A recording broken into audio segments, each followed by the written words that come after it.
नमस्कार दोस्तों।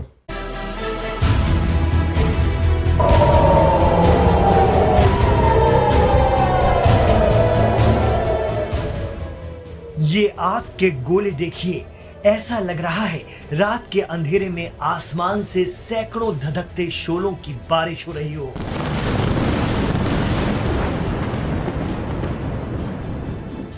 ये मंजर है इस्राइल की राजधानी तेल अवीव का और ये हमला है इस्लामिक रिपब्लिक ऑफ ईरान का, जिसने इस्राइल की राजधानी पर 400 से ज्यादा फतह 1 बैलिस्टिक मिसाइल मंगलवार की रात दागी।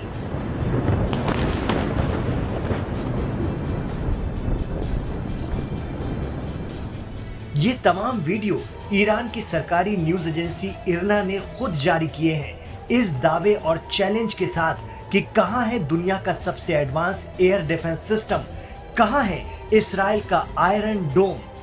जी हां, दावा किया जा रहा है कि ईरान ने एक के बाद एक मिसाइलें लॉन्च करके इस्राइल के सबसे मजबूत माने जाने वाले कवच आयरन डोम को भेद दिया।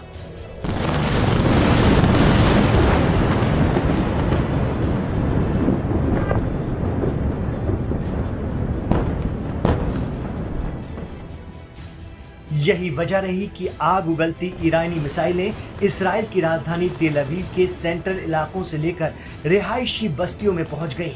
ईरान ने साफ कहा कि ये लेबनान के आम लोगों पर इस्राइली आक्रामकता का बदला है, ये हिजबुल्लाह चीफ हसन नसरुल्लाह के कत्ल का बदला है। हालांकि ईरान के इस हमले से बचने के लिए इस्राइल के सबसे मुख्य कवच आयरन डोम सिस्टम ने कई मिसाइलों को हवा में ही नष्ट कर दिया है, लेकिन ईरान ने एक के बाद एक मिसाइलें लॉन्च करके इस्राइल के कवच को चकमा देने का काम किया। कई वीडियो में नजर आ रहा है कि मिसाइलें इस्राइल के अंदर तबाही मचा रही हैं।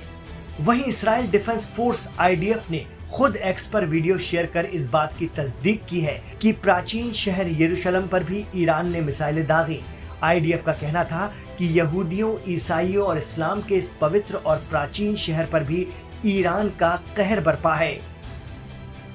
IDF के जारी किए गए वीडियो खुद इस बात की तस्दीक करते हैं कि ईरान के पास इस्राइल के एडवांस डिफेंस सिस्टम को फेल करने की सलाहियत है और उसने इसका जबरदस्त मुजाहरा भी कर दिया है।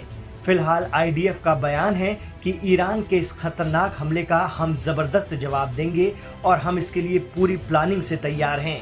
ये तो तय है कि हिजबुल्लाह चीफ हसन नसरुल्लाह की मौत के बाद मिडिल ईस्ट में एक बड़ी जंग छिड़ गई है। ईरान ने सीधा हमला कर इस्राइल की ईंट से ईंट बजा दी है।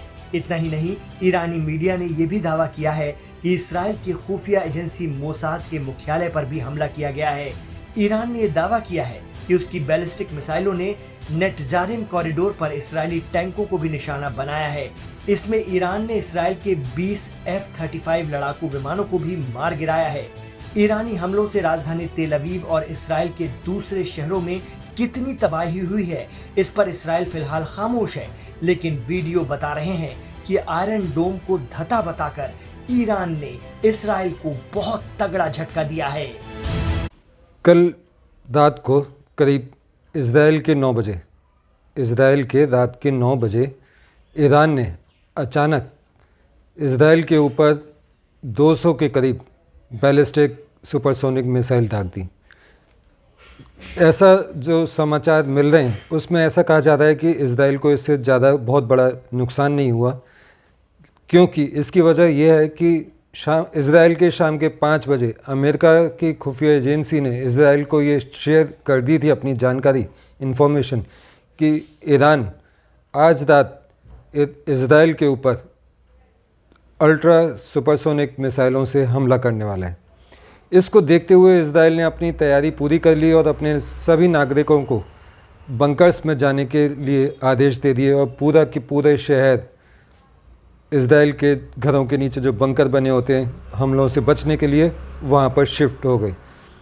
तो जब रात के करीब 9 बजे, 8:30, 9 बजे करीब जब ईरान ने इज़राइल के ऊपर हमला किया, एक साथ 200 के करीब मिसाइल, बैलिस्टिक मिसाइल लॉन्च कर दी, हमला कर दिया बैलिस्टिक मिसाइलों से, तो इज़राइल के जो वो है उनका सुरक्षा कवच, इज़राइल का जो सुरक्षा कवच है आयरन डोम, उसने लगभग सभी मिसाइल्स को नेस्तनाबूद कर दिया। यानी कि इजराइल को इससे बहुत बड़ा नुकसान नहीं हुआ। ऐसा कहा जा रहा है इजरायली मीडिया के अनुसार कि एक इंसान की मौत हुई है और जो व्यक्ति मरा है वो भी फ़िलिस्तीनी है, और इससे पता चलता है कि इजराइल को कोई फ़र्क नहीं पड़ता कि वो यहूदियों को मार रहा है या फ़िलिस्तीनियों को मार रहा है, उसका मकसद केवल मारना है।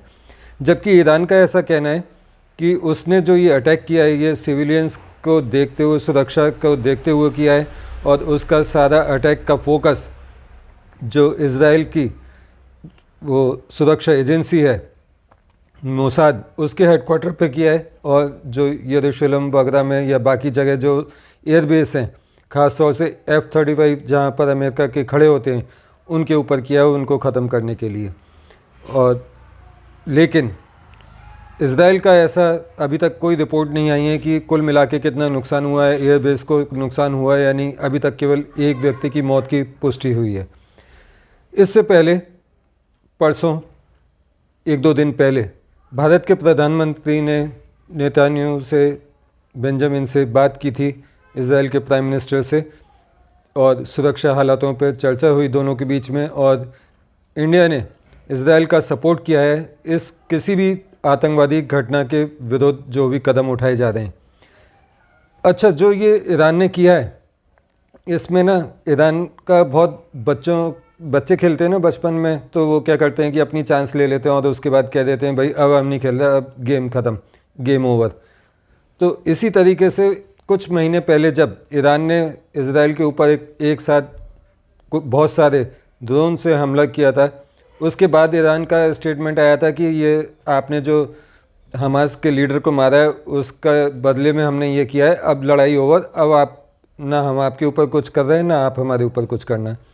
इजराइल ने कुछ रिप्लाई ज़्यादा दिया भी नहीं, लेकिन अभी ईरान ने फिर से ये कहा है, इतनी सारी मिसाइल, वो भी बैलिस्टिक मिसाइल दागने के बाद, कि बस ये हमारा रिस्पांस था, जो नसरुल्लाह मरा है हिजबुल्लाह का चीफ, उसके रिस्पांस में था, अब हम आप लड़ाई ओवर, अब आपका कोई रिएक्शन नहीं आना चाहिए, अगर आपने कोई रिएक्शन दिया तो हम इसका मुंह तोड़ जवाब देंगे।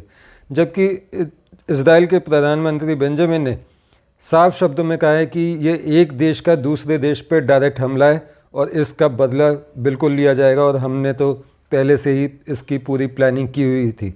अब उस प्लानिंग को कब इम्प्लीमेंट करना है, कैसे इम्प्लीमेंट करना है, ये हमारे ऊपर है, और इस बैलिस्टिक मिसाइलों का, इस हमले का करारा जवाब दिया जाएगा। तो अगर ईरान अकेले इस युद्ध को इजराइल से लड़ता है तो ईरान का हारना पक्का डेफिनेट ये है कि वो ईरान हार जाएगा। लेकिन इस युद्ध में अगर इजराइल अटैक करता है ईरान के ऊपर, और चाइना और रशिया जो कि ईरान को सपोर्ट कर रहे हैं वो इसमें कूद जाते हैं और सपोर्ट करते हैं कि ठीक है भाई आप लड़ो, हम आपको हथियार, वेपन्स वगैरह देंगे, तो ये लड़ाई थोड़ी लंबी खिंच सकती है। लेकिन अगर ईरान चाइना और रशिया की बातों में आ जाता है तो ये ईरान अपने पैरों पे बहुत बड़ी एक और कुल्हाड़ी मारने वाला है। दूसरी तरफ इजराइल हूतियों से भी बदला ले रहा है। अमेरिका की फ़ौज भी अभी एयर स्ट्राइक की थी 2 दिन पहले, तो उस एरिया में घमासान चल रहा है। लेकिन मुझे ऐसी उम्मीद है कि जो ईरान के सुप्रीम लीडर हैं, या तो इजराइल ऐसा कोई ऑपरेशन करेगा कि डायरेक्ट सुप्रीम लीडर को ही ख़त्म कर देगा, या फिर ईरान की तरह ही बड़ा हमला करेगा, बल्कि ईरान से ज़्यादा बड़ा हमला करेगा। और उस हमले में इजराइल के पास तो अपने पूरे सुरक्षा कवच हैं, आयरन डोम है, प्लस बंकर्स हैं, सिविलियंस उसमें चले जाते हैं, लेकिन ईरान के पास बंकर्स, सिविलियंस के पास बंकर्स जैसी कोई सुविधा नहीं है। तो अगर इजराइल अटैक करता है तो मरने वालों की संख्या बेतहाशा बढ़ने वाली है।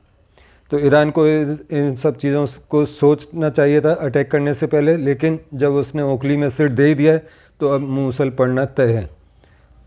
आप ओखली और मूसल जानते होंगे ना, खल्लड़ मूसली कहते हैं जैसे, तो जब खल्लड़ के अंदर मुंह डाल दिया ईरान ने तो उसके सिर पर मूसली पड़नी ही पड़नी है। तो आगे क्या होता है नेक्स्ट वीडियो में, कोई भी अगर नई अपडेट होती है तो मैं आपके साथ शेयर करूँगा। मेरा वीडियो पसंद आया हो तो इसको लाइक सब्सक्राइब ज़रूर कीजिएगा। मिलते हैं नेक्स्ट वीडियो में।